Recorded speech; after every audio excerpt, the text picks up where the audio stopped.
Welcome back to Mets Nets Jets D podcast, coming to you February 5th. It is, what is this, hump day? I don't forget. I'm forgetting the days of the week and everything. It's just crazy.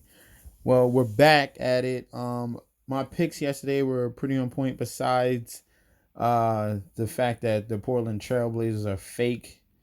They're phony. That late news of when Jamal Murray finally got into the starting lineup. That was big. And then Jeremy Grant went from questionable to active. That was big as well. But Portland did not come out to play, but that's okay. Other than that, everything I had around that was pretty much fire. This right here is my this is the Instagram account Messages D. I posted the winnings from yesterday. Like I said, I was really confident in that Houston Rockets game. I told you how bad the Hornets were. And I was so confident that I took the point spread. So Houston to win and then win by 13 and a half and then cover the over. Because this is a new and improved Houston Rockets team. I already know about the trade after the fact. I like it. Everyone else hates it, but that's okay. This team is just run and gun.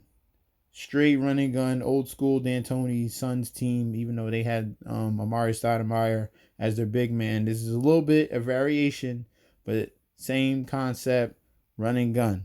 All right. I felt confident about that. Took the plus 265 on there. That's risky to take your team, take them to cover and the over. That's risky, but I felt confident on it. And then late night parlay. Lakers. This was the halftime. They had to win by 9 at halftime. They luckily won by 10. And then Nevada. I know I checked previous matchups between Nevada and Air Force. Nevada totally dominates the Air Force team on 3 separate occasions. They beat them by more than 10 points. So I took that at -9. That came through as well. So we're gonna hop into today's slate. NBA, we got what was it? 1, 2, 3, 4, 9 games. We got 9 games today. I don't want to drag this on too long. I'm gonna give you the information.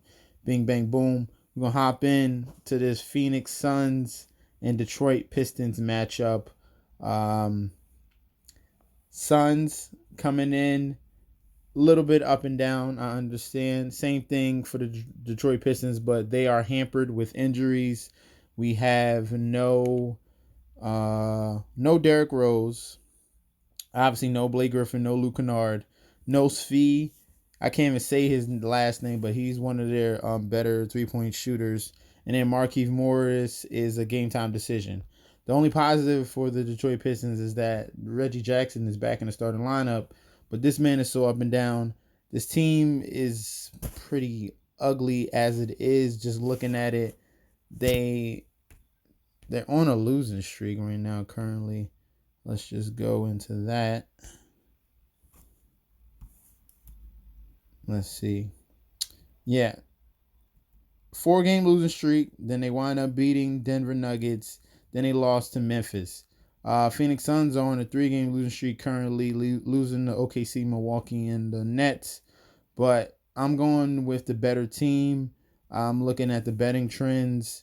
I feel more confident in taking the money line of the Phoenix Suns. I don't feel that confident they cover the number of -3, even though that's not that big of a number at all. But I feel safer with just taking the Phoenix Suns to get the win.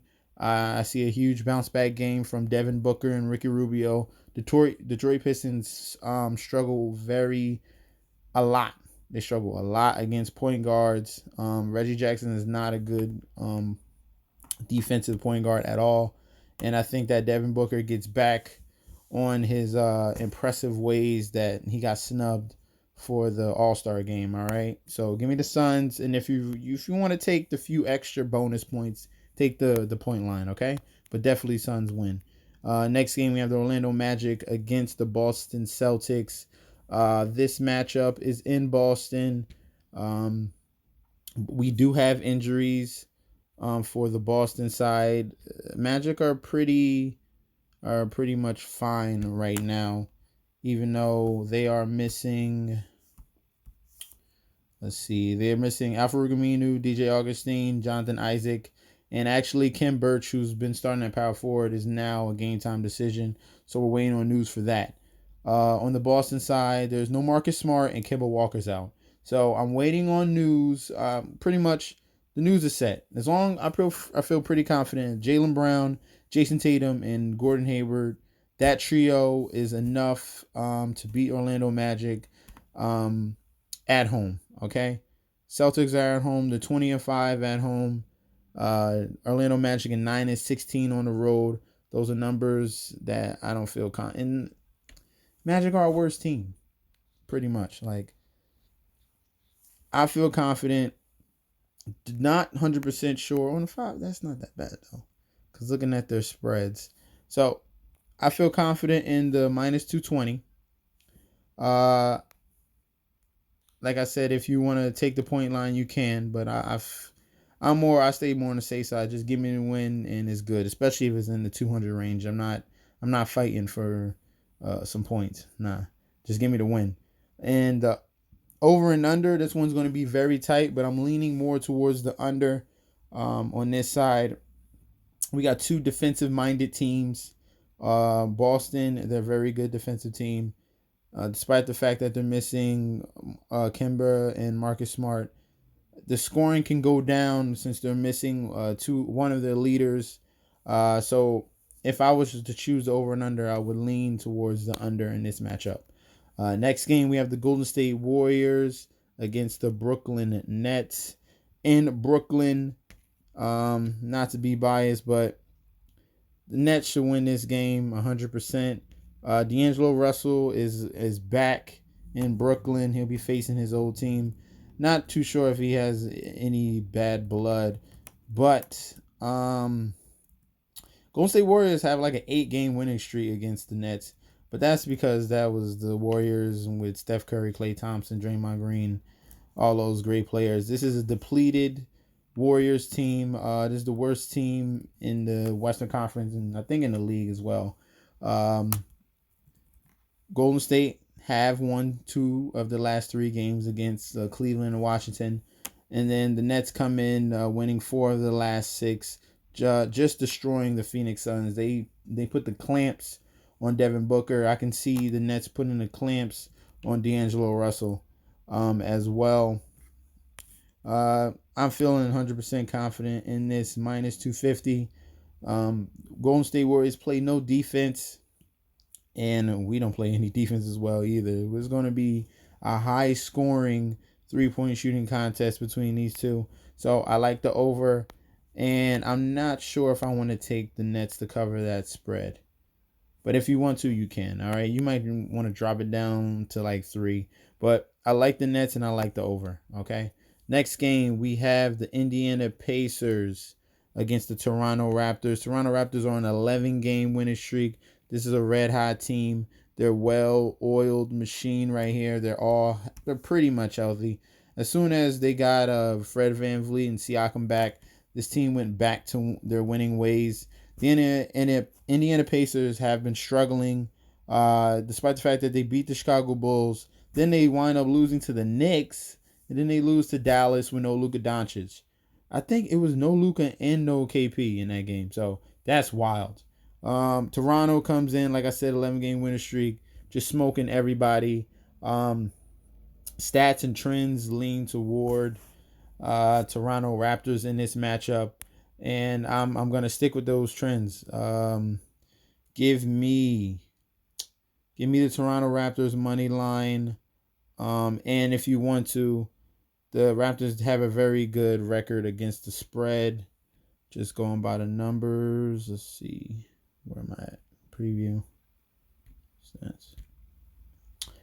Against the spread, 29-21. So if you want to go with that track record right there, take the -6 on the Raptors. And I think this total is low because I think this is going to be a competitive game. 216 is kind of low in a day and age where 220, 230, 240 is the norm in basketball. The average total points for both of these teams is you got 216 for the Indiana Pacers and 218 for the Toronto Raptors. You got the over-under set at 216, so why not take the over? All right, you got a pretty good chance of that hitting because you got two competitive teams, top tier Eastern Conference teams. I can definitely see a back and forth matchup in this game. Okay, you got Oladipo back in the mix. Okay, next game we have the Cleveland Cavaliers against the OKC Thunder. This one should be clear cut to you guys. I keep stressing the fact that the Cavaliers suck. I even chose the Knicks to beat the Cavaliers. The Knicks were down 10 points with like 3 minutes left, 4 minutes left, and they wind up coming back, tying the game, forcing it into overtime, and Knicks handled business then, and the Cavs were home. So this matchup, they're facing a very, very good OKC Thunder team. Has shocked the NBA world that no one really seen this coming. Chris Paul has turned the stone. The Thunder are 34-16 against the spread. The spread is set at 13 points. You have a great record right there. The Cavaliers are 21-28 against the spread, and they're 7-17 on the road. That is horrible. There's no reason to take the money line. That's minus 910. That's nothing. So it's either you take the points on the Cavaliers side or you take the points on the Thunder side. Give me the Thunder to cover the 13 points. There's usually always one team. You got to take advantage of this every slate. There's always one team you take a nice home favorite against a bottom feeding team. It happens every day. Take that elite home team to beat that lesser team with that point spread. Yesterday was the Lakers at home destroying the Spurs on a back-to-back. That was a prime opportunity. Today is Thunder against the Cavaliers. Next game, we have the Atlanta Hawks against the Minnesota Timberwolves. This game is super, super ugly, and I'm staying away from it, personally. You have all the moving parts from the trade. For both of these teams were involved in the trade. The big, huge Robert Covington for a team deal. You got Malik Beasley, Honcho, Hernan Gomez leaving. Denver coming in Minnesota. We don't know if they're going to play. Atlanta, they just got Clint Capella, but he's not going to play. There's no Jabari Parker. There's no Cam Reddish. There's no Bembry. There's no Alex Lynn. This is an ugly, ugly game. If I had to choose a winner, I would choose the Timberwolves to finally end their 12-game losing streak. But other than that, I'm staying away from it. Okay? I gave you your option right there, so you should be happy. But I'm staying away from it. Next game, we have the Memphis Grizzlies against the Dallas Mavericks. This one, we're waiting on big news on Jonas Valanciunas, J-Val. Fun fact, the road team has won each of the last couple meetups between the Memphis Grizzlies and the Dallas Mavericks. So these teams go back and forth. They're both very, very talented teams. Road team has won each of the last 4 games between Grizzlies and Mavericks. Grizzlies are 12-3 in their last 15 games as well. So the Grizzlies have been playing very good basketball. They're no pushover in this Western Conference. Then you have a Dallas Mavericks team with KP, but no Luka Doncic. I'm more on the side of the Grizzlies against the spread. Give me the points, and you can possibly see that you can possibly take that money line for the Grizzlies. But if you want to be safe, put a couple points in that. If you don't feel 100% in it, I would push it to 8-9. You'll still get a good minus 180 number. But I definitely think the Grizzlies keep this close. But wait on news for Jonas Valanciunas. If he's out, then that switches a little bit of my thinking process with this game. But I definitely do like the Memphis Grizzlies. Okay. Next game, we have the Denver Nuggets against the Utah Jazz. Denver Nuggets, like I said, they were involved in that trade. They giving up a bunch of bench guys, Malik Beasley, Honcho, Hernan Gomez, Michael Porter's out, Will Barton is questionable. Jeremy Grant is game time decision. This is another game that you have to wait for news. And I'm willing just to take the money line for the Utah Jazz. They're the better team. The Denver Nuggets on the back to back. Denver has to go from altitude to another tough altitude destination, which they should be used to it, but on a back to back is different. Jamal Murray playing the second game, he shouldn't be playing. The man was limping on the side every time he went off the court yesterday. He's on a back to back. He has an ankle problem. Uh, it's not looking too good. I'm not sure if the Jazz covered that -9.5 because I do respect the Nuggets, but I'm definitely willing to take. Just give me the money line. I'll take -455. I'll take it. If you want to add some points, you can. So it's either you add some points, you take the money line, or you just go for it and take the -9.5. But continue to watch the news. You can go to Twitter, go to Fantasy Labs NBA. They'll keep you up to date on the NBA ins and outs. Okay. Last but not least, I know this might be running a little bit long. We have the Miami Heat against the Los Angeles Clippers in this Titans matchup right here. Two very good teams from opposite conferences. LA Clippers coming in healthy. They got the dominant bench. They got Paul George and Kawhi Leonard clicking. On the Miami Heat side, you got Jimmy Butler and his cast and crew, but I think it's just too much for the Heat to handle. Heat play obviously worse on the road. They're very dominant at home, and the Clippers are one of the only three teams to beat the Miami Heat at home. I think they take care of business at not here, but in Los Angeles. Give me the -265. If you want to take the points, you can, but I'm staying away from that. Okay. And if you wanted to choose an over and under, I would take the over. So Clippers in the over, and if you want to, you can take the points. But I think it's going to be back and forth competitive, so that 224 should be pretty safe to go over. All right. So those are my picks today. Thank you guys so much. Continue to like, comment, and subscribe to my channel. I have 98 subscribers. Right now, we're almost at 100. Once we get to 100, I'll do a little contest, and I'll give you some PayPal money. And don't forget, follow me on Instagram and Twitter at MessageSD. Don't forget to like, comment, and subscribe to the channel. Go to rundfs.com.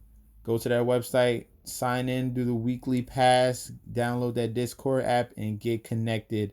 I will be posting my parlays on Instagram at MessageSD. Closer to tip-off time. I got to wait on more news. But thank you guys for tuning in, and see you tomorrow. Peace.